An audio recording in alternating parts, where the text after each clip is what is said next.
이 기사를 보시죠. 최근 이기식 병무청장이 언론과 한 인터뷰입니다. 여기서 체육예술인 대상 병역 특례가 없어질 수 있다는 뉘앙스의 발언이 나왔는데요. 마침내 이 문제가 정리되는 방향으로 가는 건 참 좋은 일입니다만 그 계기가 BTS 멤버들의 군입대처럼 보인다는 게 참 슬픈 일입니다. BTS 멤버들은 현역 복무를 하기로 했지만 사실 그 이전까지 이를 두고 갑론들박이 있었습니다.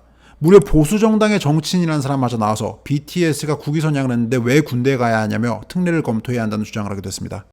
BTS의 군입대를 두고 찬반 토론이 이루어지고 여론조사까지 벌어졌죠. BTS는 군면제를 시켜줘야 한다는 주장의 논리 근간에는 대한민국 군대와 군인 모두를 모욕하는 심각한 모순이 있습니다.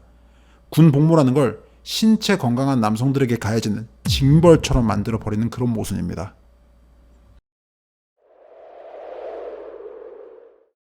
병역특례제도는 1973년에 도입됐습니다. 국가의 인적 자원을 효율적으로 활용하자는 차원에서 등장했죠. 국가 산업발전을 목적으로 전문연구원, 산업기능요원을 뽑아 병역을 대체하겠습니다. 공공의료 분야에서 복무하는 공중보건의사도 뽑았죠. 문제는 체육 및 예술요원이었습니다. 올림픽, 아시안게임, 국제콩쿠르 등 대회에서 입상한 체육인, 예술인들도 병역을 면제해줬습니다. 그 바탕 논리는 우수한 체육인과 예술인을 육성해 국위선양을 하겠다 이거였죠.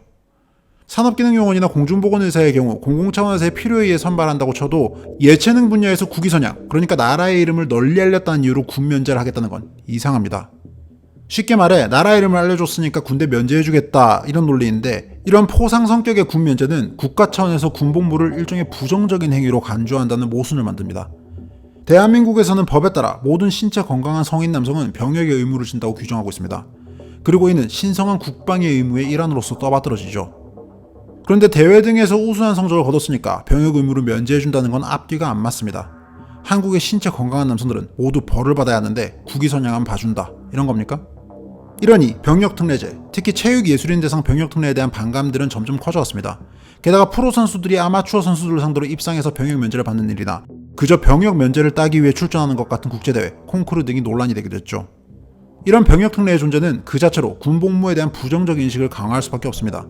애초에 명실상부 선진국 대한민국에서 한국인이 국제대회에서 입상했다고 국위선양한 거라고 생각하는 것도 웃긴 일이지만, 자기 커리어와 금전적 보상을 위해 노력해서 좋은 성적을 거둔 체육인과 예술인, 심지어 연예인들을 병역 면제로 포상하겠다는 발상, 이건 성실히 군복무에 임했고 또 지금 임하고 있는 수많은 남성들에 대한 모욕입니다. 그리고 이런 모순 속에서 군복무에 대한 인식은 나날이 나빠지고 있습니다. 청년 절대 다수가 군복무는 국가가 개인에게 일방적으로 요구하는 희생이라고 생각하고 장점보다 단점이 많다고 생각하며 시간 낭비라고 생각하고 있습니다.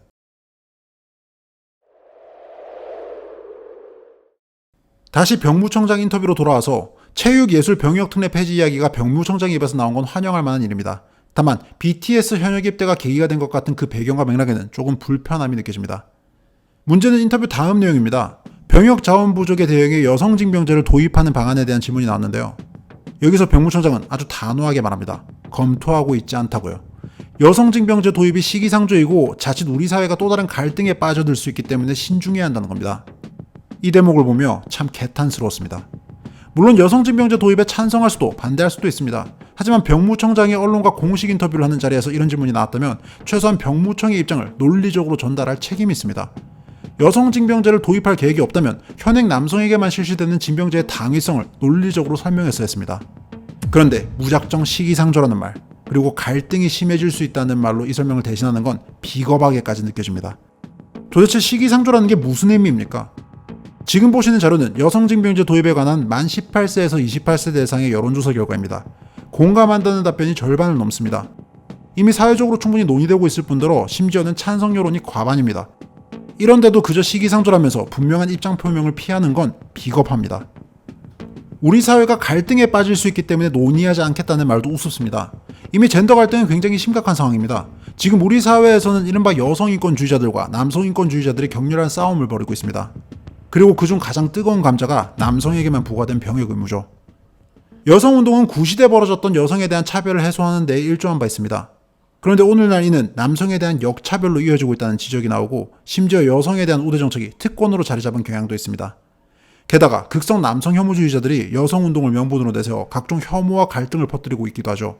이에 대한 반작용으로서 현대 한국 사회에서는 남성이 약자가 되었다고 주장한 이들이 등장했습니다. 마찬가지로 여성 집단에 대한 적극적인 반감을 드러내는 여성 혐오주의자들도 공개적으로 목소리를 내고 세력을 이루기 시작했습니다. 이 모든 문제는 이전까지 남성과 여성의 다름으로써 용인되거나 묵인되어 온 측면들이 차별이라는 이름으로 비판받고 수정됨으로써 시작되었습니다. 그런 면에서 남녀 입장을 떠나 특정 성별에게만 부여된 병역 의무는 분명 가장 심각한 모순 중 하나입니다. 남녀 평등이 너무나 당연한 지향점이 된 이 시대에 현 병역 제도는 남성 입장에서 납득하기 어려운 건 물론 여성 입장, 나아가 여성인권주의자들의 입장에서도 문제 삼아 마땅합니다. 모든 국민이 국방의 의무를 짓는데 병역 의무는 남성에게만 부여된다는 말은 국민으로서 여성이 남성과 같은 수준의 의무를 다할 수 없는 존재라는 그런 차별적 인식을 바탕으로 하니까요. 지금 이 심각한 젠더 갈등을 해소하기 위해서라도 현재 존재하는 문제와 모순을 덮어두는 게 아니라 우리는 조금 더 적극적으로 대화해야 합니다. 그리고 이 문제에 관한 담론을 주도할 수 있는 게 바로 병무청이죠. 그런데 병무청은 또다시 회피했습니다. 마치 비겁하고 무책임한 정치인들처럼요.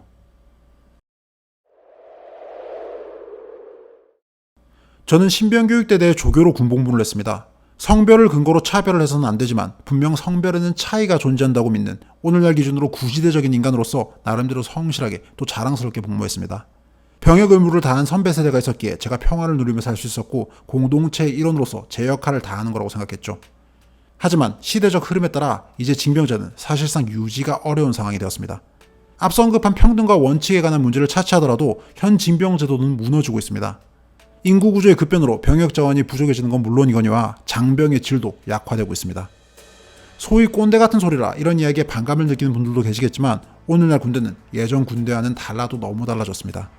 병사가 스마트폰으로 영광급, 장성급 장교에게 컴플레인을 거는가 하면 장병 부모들이 군부대 상관에게 카톡 메시지 등을 보내 갑질을 합니다. 애 반찬이 왜 이러냐, 애가 너무 힘들어하니 훈련시키지 마라, 뭐 이런 식입니다. 이런 문제들 때문에 지금 현역으로 복무하고 있는 간부들의 고충은 어마어마합니다.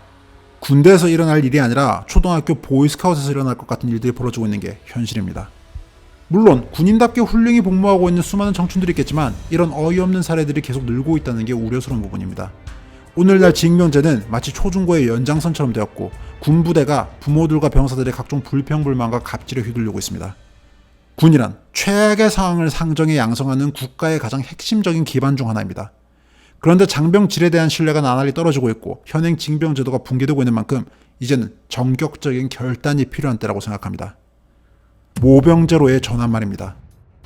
모병제에 관한 다양한 연구가 있습니다. 국회 예산정책처는 모병제 전환 시 연간 19조가 더 든다고 합니다. 다른 연구는 약 8조에서 14조 정도가 더 든다고 합니다. 사람들이 자진해서 입대를 할 만큼의 메리트를 위해 또 군인이라는 소명의식, 직업의식을 가지고 복무하는 질 좋은 장병들을 양성하기 위해 더 많은 돈을 준다고 해도 이게 아까울 것 같지는 않습니다.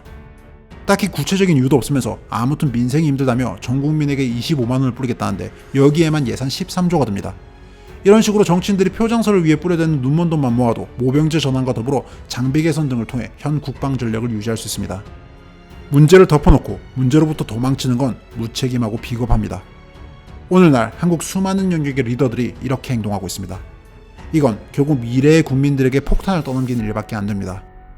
그 전에 결단할 건 결단하고 대비할 건 대비해야죠. 일하지 않는 저들에게 우리가 회초리를 들어야 할 때입니다. 우원재였습니다.